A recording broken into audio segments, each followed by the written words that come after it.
There's a whole load of new watches that have been released over the past couple of weeks, and there's been a theme. This cluster of watch releases haven't been the most adventurous when it comes to design. We've got hype, we've got sexiness, and we've got some controversy. Let's see what's going on. In 2021, Patek announced that they're discontinuing their flagship watch, their poster boy watch, the heartthrob for the vast majority of the watch community, the Nautilus 5711. There was uproar amongst flippers, uproar amongst Instagram posers, and hands being rubbed with joy amongst the grey dealers, knowing that they could squeeze harder on the teat to further milk the rich and unoriginal. That was perhaps a bit over the top, but you get the point. People were annoyed with the Patek alluding to, or perhaps the community jumping to the conclusion that Patek were discontinuing the Nautilus as it is. Of course, that couldn't possibly be true. That would be like Omega discontinuing the Speedmaster or Rolex discontinuing the Submariner. This is their bread and butter.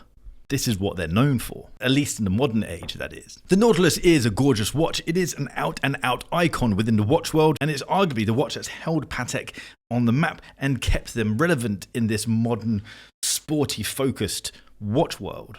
This week, Patek announced that they were launching the new 5811, very similar to the 5711, but there's a couple of key differences and quite a bit of heavy innovation. So the new version, the 5811, is 41mm wide as opposed to the previous 40mm wide. It is only available in white gold. One thing that stands out as being genuinely useful is the new micro extension, the on-the-fly bracelet extension system, given the fact that this has a butterfly clasp, which makes it difficult to have a micro adjustment. One thing that isn't cool and is quite embarrassing for Patek is that this now has hacking seconds on a movement that has only 45 hours of power reserve. This Black Bay 58 not only has hacking seconds, but it also has 70 hours of power reserve.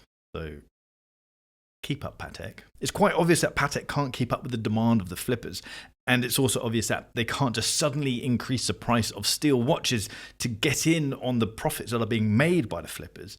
And so that's my hunch as to why this has only been launched in white gold. Suddenly, you've got a steel watch that would previously sell for, 30 grand, I think it was, and then resell for £120,000, a massive potential profit for the flippers there. Suddenly, you've got this white gold version. We all know that precious metal watches are disproportionately more expensive given the price difference between steel and white gold, let's say.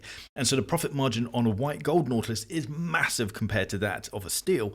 And so this is perhaps Patek's way of getting in on the hype, getting in on making more money from the watches that are being flipped. To be fair, it's a smart move. Exactly the same way as people get angry at me talking about Rolex, and I get that, and them saying, oh, there's better watches out there. I completely agree, there are better watches out there for the price.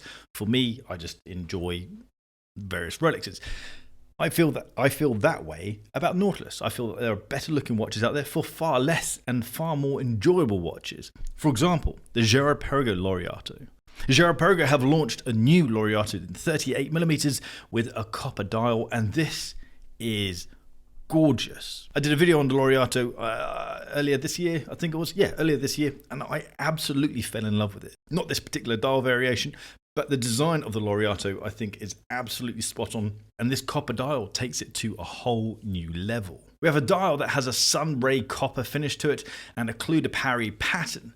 We have rhodium-plated indices and a gold-plated seconds hand and logo. Given the fact that this costs £11,500, significantly less than the Nautilus, granted, it isn't at the same level as Patek, but I'm quite disappointed that this has plated metal elements on it. There's no reason for an £11,000 watch to have gold-plated hands. That seems ridiculous. But regardless, this is absolutely gorgeous. And I'd put the Laureato between the Nautilus and the Royal Oak, two icons within the integrated bracelet world.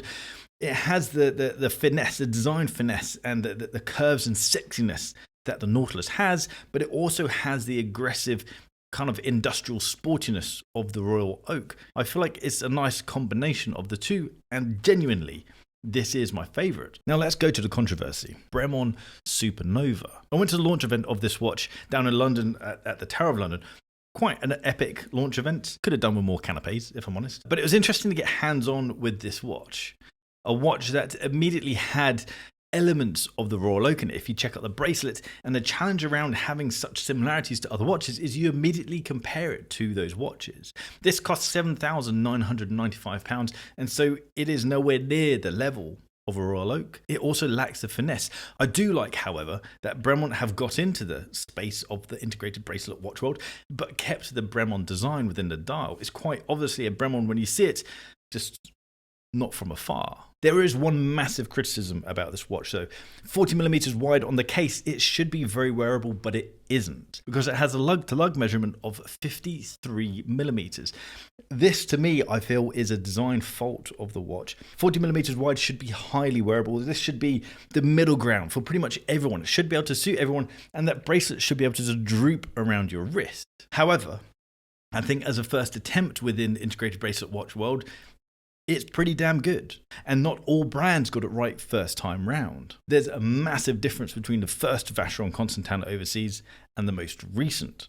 The big thing about this watch, I guess for Bremont, and the thing that I was more focused on, was the movement inside it. This is Bremont's new in-house movement, the ENG 375. Now, this is where the controversy comes in.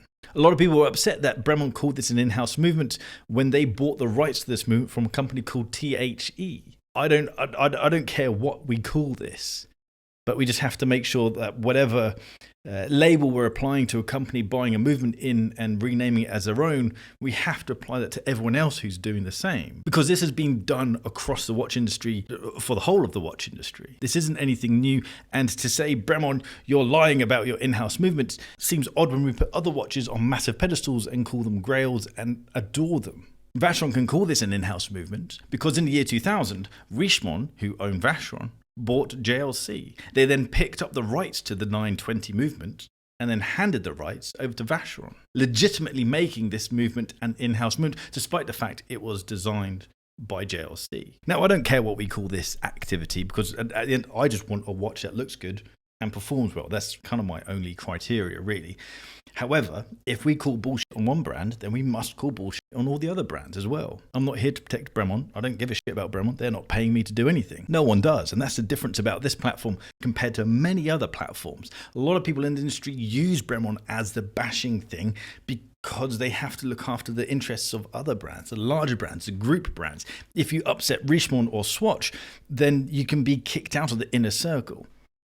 I was never in the inner circle before, so I don't really give a shit. I've been to quite a few watch factories now, and every time I go to one, there's rooms that I can't record, I can't capture. And whenever a video goes out of someone where I've visited, they always have to check the content to make sure I'm not going to leak something. And part of the agreement is I'm allowed into this factory to see what they're doing, but I'm not allowed to share certain elements. The watch world is full of bullshit. We then just use our brand bias. The brands that we like, we then turn a blind eye to. Again, I'm not here to protect any brand. I'm not here to sell watches. I just enjoy watches. All I feel is that if we're going to be labeling one company one thing, we have to pick that up and label all other brands who are doing exactly the same thing as this brand over here. What are your thoughts on this? What are your thoughts on Bremont buying in a movement and it being labeled one thing by the community, but when it's Audemars Piguet buying in a movement and labeling it as their own, people love it? If you like this video, hit the thumbs up button. I feel like I'm losing my voice now. If you like this video, hit the thumbs up button. If you like the start of this video, then hit the subscribe button down and that little bell icon so you get notifications when I drop a new video. If you're on Instagram, give me a follow at barkandjack, and check out my podcast. It's not my podcast, it's a joint podcast. It's called About Effing Time. I'll put a link in the description down below and in the first little comment there, and I'll let you go. Take care.